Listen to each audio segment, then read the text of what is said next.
कैलाश पर्वत एक ऐसा स्थान जो रहस्यों से भरा हुआ है।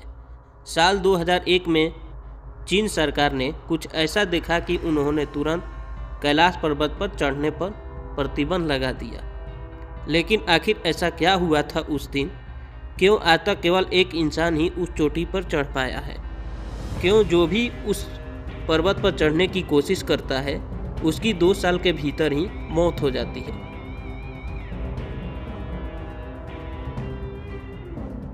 और सबसे हैरान करने वाली बात, इस पर्वत पर उम्र 2 गुनी रफ्तार से क्यों बढ़ती है?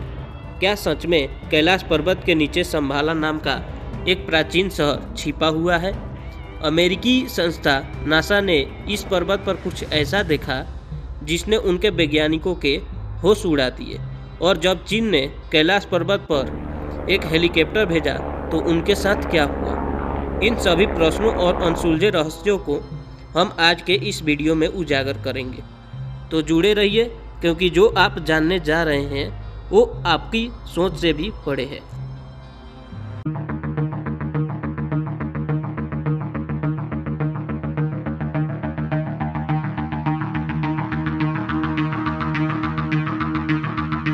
भारत और चीन के बीच 1962 का सीमा विवाद एक भयंकर युद्ध में तब्दील हो गया और इसमें भारत को भारी नुकसान उठाना पड़ा।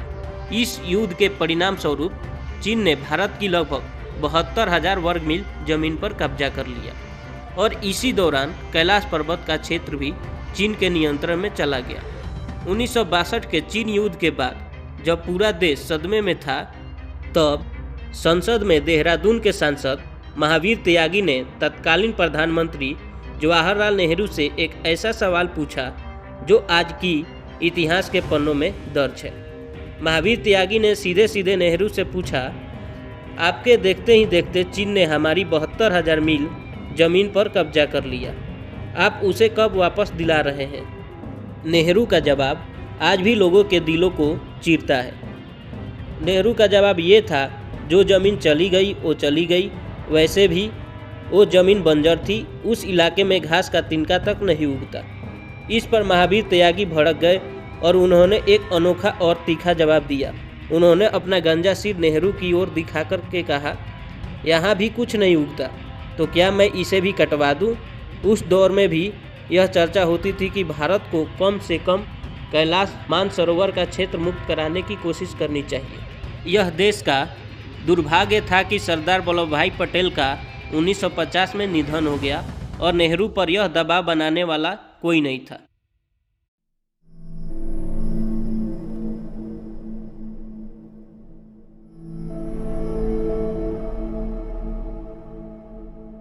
दुनिया की सबसे ऊंची चोटी माउंट एवरेस्ट, जिस पर अभी 7,000 से भी ज़्यादा लोग चढ़ चुके हैं, उससे 2200 किलोमीटर कम ऊंचाई वाले कैलाश पर आज तक सिर्फ एक इंसान को छोड़कर कोई फतह हासिल नहीं कर पाया है।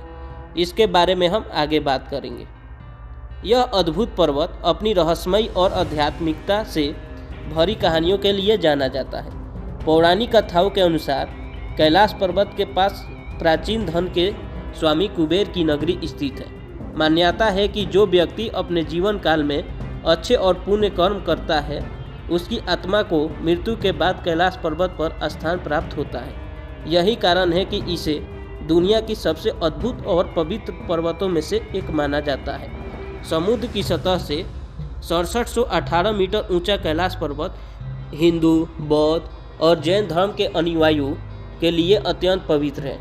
हिंदू धर्म में इसे भगवान शिव का निवास माना जाता है, जो यहाँ अपनी पत्नी पार्वती के साथ रहते हैं।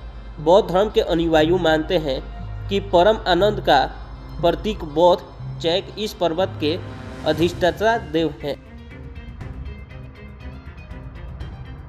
वहीं जैन धर्म के अनुयायी इसे अष्टापद के नाम से जानते हैं, जहां प्रथम तीर्थकर ऋषभ देव ने निर्वाण प्राप्त किया था। कैलाश पर्वत, जिसे श्रद्धा और आस्था का प्रतीक माना जाता है, केवल एक पर्वत नहीं है, बल्कि यह धर्म और आस्था और रहस्यों का एक अद्भुत संगम है। चलिए अब हम इस रहस्यमयी यात्रा में आगे बढ़ते हैं।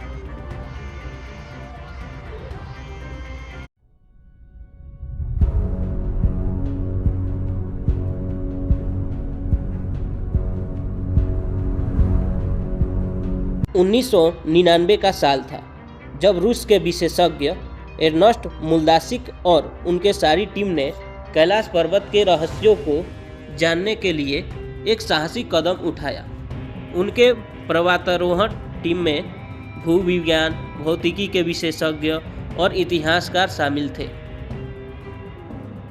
ये टीम ने तिब्बत लामाओं से मुलाकात की और कैलाश पर्वत के आसपास कई महीने बिताए उस रहस्यमय स्थान के गहराइयों को समझने के लिए। अर्श मुल्दासिव ने इस यात्रा का विस्तृत विवरण अपने किताब where do we come from में लिखा, जिसमें उन्होंने कैलाश पर्वत के बारे में चौंकाने वाले खुलासे किए।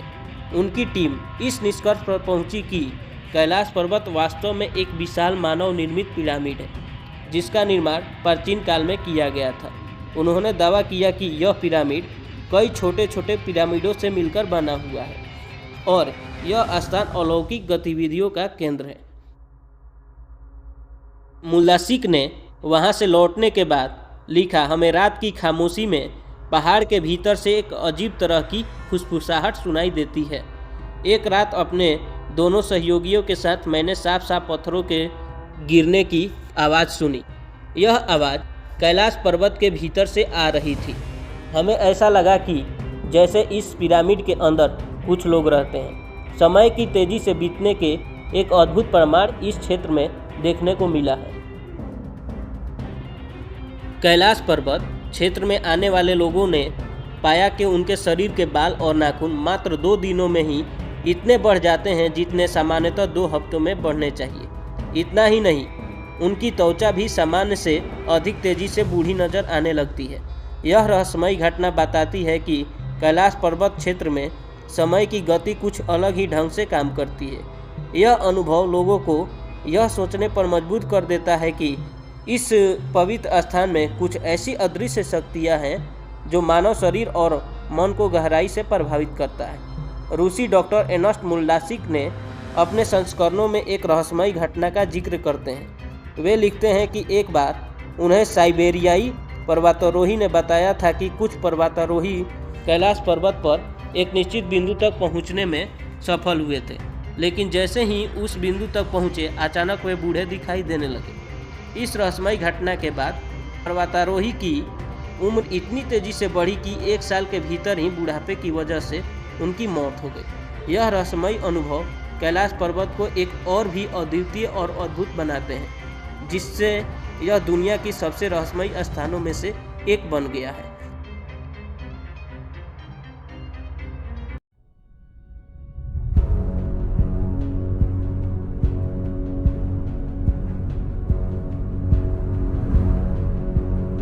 अब बात करते हैं कैलाश पर्वत के आधार पर स्थित 2 झीलों की, मानसरोवर और राक्षसताल।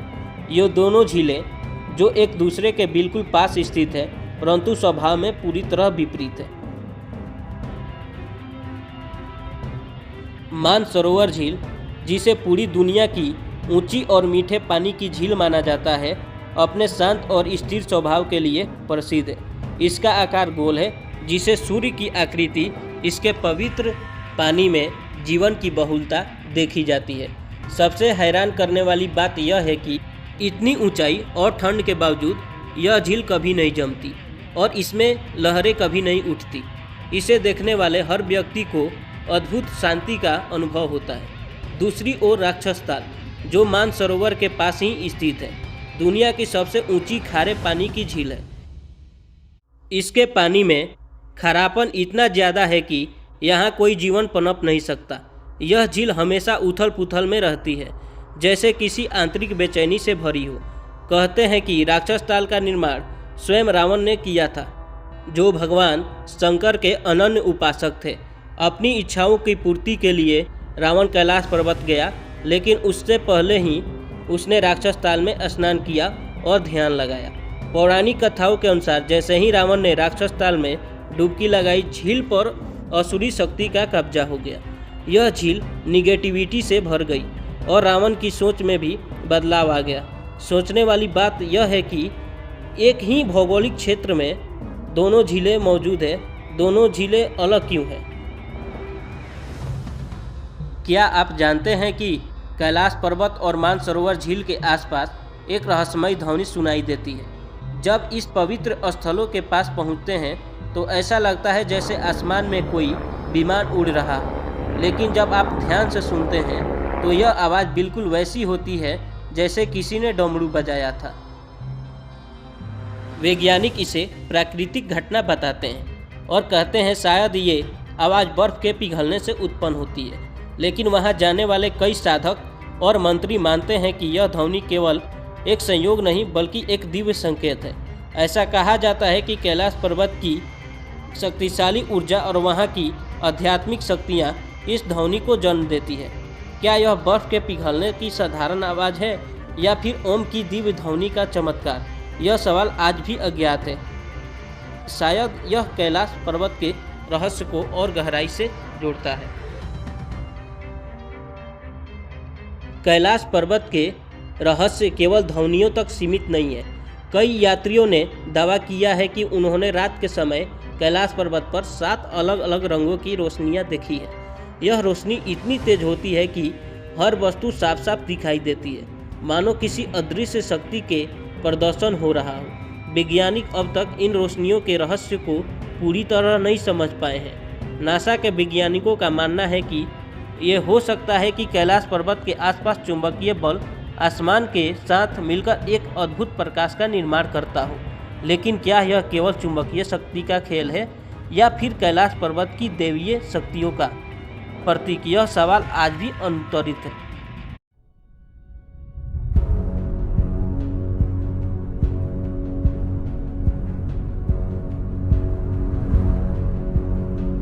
क्या आपने हिम मानव या यति की कहानियाँ सुनी है?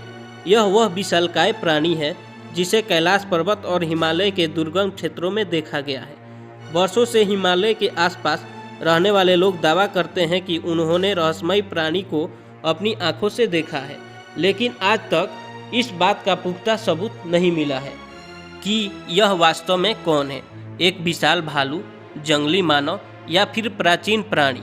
कई तिब्बत और नेपाली लोग मानते हैं कि यह हिम मानव कैलाश पर्वत के आसपास घूमता है। इसे यति कहा जाता है और इसके बारे में कई कहानियाँ प्रचलित है। कुछ इसे बूढ़ा भालू कहते हैं तो कुछ इसे जंगली मानव। यहाँ तक कि यह माना जाता है कि यह लोगों पर हमला कर सकता है और उन्हें खा भी सकता है। इस रहस्य ने हिमालय की इस पवित्र भूमि को और भी गहराई से जिज्ञासा का केंद्र बना दिया। वैज्ञानिक भी इस बारे में शोध कर रहे हैं। कुछ शोधकर्ताओं का मानना है कि हिम मानव वास्तव में नीलोडमल मानव के अवशेष हो सकते हैं जो अब तक इन बर्फीले क्षेत्रों में जीवित है। हालांकि यह सिर्फ एक परिकल्पना है, क्योंकि अब तक हिम मानव के शरीर या उसके जीवन के ठोस प्रमाण नहीं मिले हैं। विश्व भर के करीब 30 वैज्ञानिक ने इस बारे में दावा किया है कि हिमालय के बर्फीले इलाकों में हिम मानव मौजूद हो सकते हैं, लेकिन वे इसे साबित नहीं कर पाए।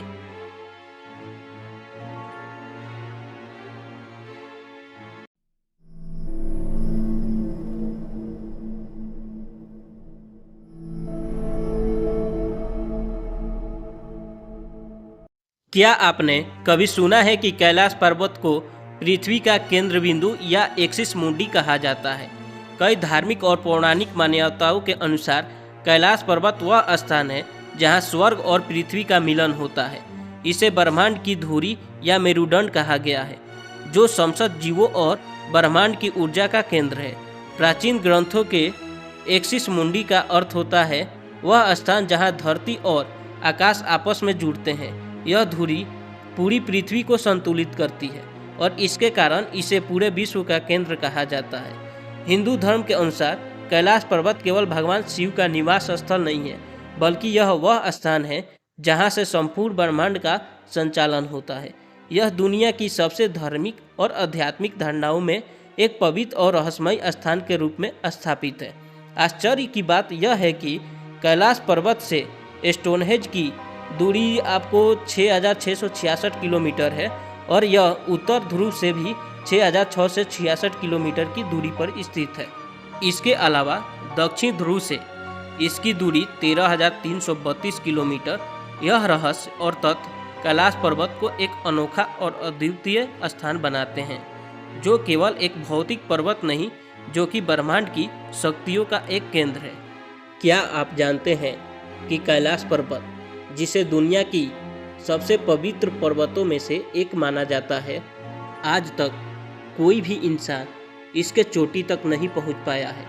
हिमालय की सबसे ऊंची चोटियों को तो कई पर्वतारोहियों ने सफलतापूर्वक चढ़ाई किया है, लेकिन कैलाश पर्वत पर चढ़ाई करने वाले हर किसी का कदम किसी न किसी कारण से रुक जाता है। आखिर इस पर्वत में ऐसा क्या रहस्य छुपा हुआ है जिसे आज भी अछूता बनाए हुए है? आइए जानते हैं अब तक कितने लोगों ने कैलाश पर्वत पर चढ़ने की कोशिश की। रूसी पर्वतारोही सर्गोई ने भी इस पर्वत पर चढ़ने का प्रयास किया। जब वे चोटी के करीब पहुंचे तो अचानक उनकी तबीयत बिगड़ने लगी। उन्हें कमजोरी और असहजता महसूस होने लगी और मजबूर होकर उन्हें वापस लौटना पड़ा। सर्गोई ने बताया कि जब मैं उस चोटी के पास पहुंचा तो मेरा दिल जोर से धड़कने लगा। मैं वहां खड़ा था जहां आज तक कोई नहीं पहुंच सका। इटली के मेस्नर पर्वतारोही हैं, जो उनके नाम पे 14 खिताब हैं। जब उनको न्योता दिया गया कैलाश पर्वत पर चढ़ने के लिए तो उन्होंने तुरंत मना कर दिया। उनको आभास हो गया था कि कैलाश पर्वत पर दैवीय शक्ति का प्रभाव है। सब लोग जानते हैं कि उन्हें चीनी अधिकारियों द्वारा कैलाश पर्वत पर चढ़ाई करने का प्रस्ताव दिया गया था, जिसे मेस्नर ने ठुकरा दिया।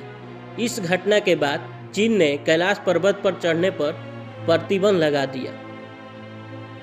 कहा जाता है कि तिब्बती बौद्ध साधु मिलारेपा ने चोटी पर चढ़ाई का एकमात्र प्रयास किया था जो सफल हुए। वे एक महान योगी और सिद्ध पुरुष थे, जिन्होंने अपनी गहन साधना और तप के बल पर इस पर्वत पर चढ़ाई की।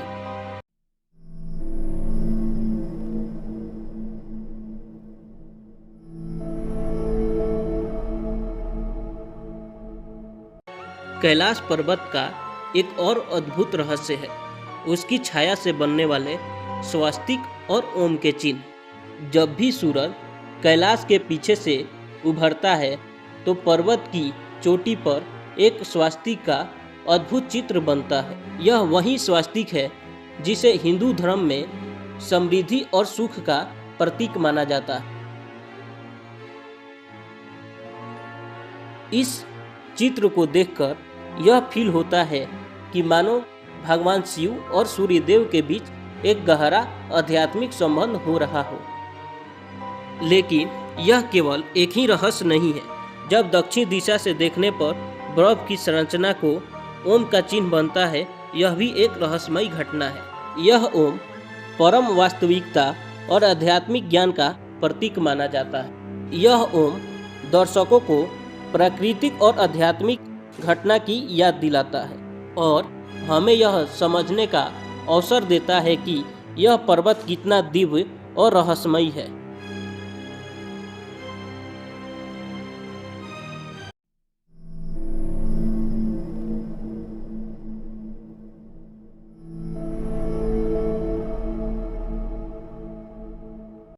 पौराणिक ग्रंथों में कैलाश पर्वत को स्वर्ग की सीढ़ी कहा गया है। यह माना जाता है कि रावण ने इस पर्वत पर स्वर्ग में पहुंचने की सीढ़ी बनाई थी, परंतु यह केवल रावण की ही कथा नहीं है। वेदों के अनुसार कैलाश पर्वत पृथ्वी और स्वर्ग के बीच की एक पवित्र धुरी है जो उन्हें जोड़ती है। महाभारत में भी इसका उल्लेख मिलता है, जहां पांडव अपनी पत्नी द्रौपदी के साथ मोक्ष की प्राप्ति के लिए कैलाश पर्वत पर चढ़ते हैं। यात्रा के दौरान एक एक करके सभी पांडव गिरते गए, परंतु युधिष्ठिर अपने सच्चे धर्म और निष्कलंक जीवन के कारण आगे बढ़ते गए और सक्षम हो गए। कैलाश पर्वत को पूर्णता का प्रतीक माना जाता है। इसकी 4 ढलानें कंपास की 4 दिशाओं का प्रतिनिधित्व करती है। शिष्यों का यह विश्वास है कि कैलाश पर्वत स्वर्ग का दिव्य द्वार है।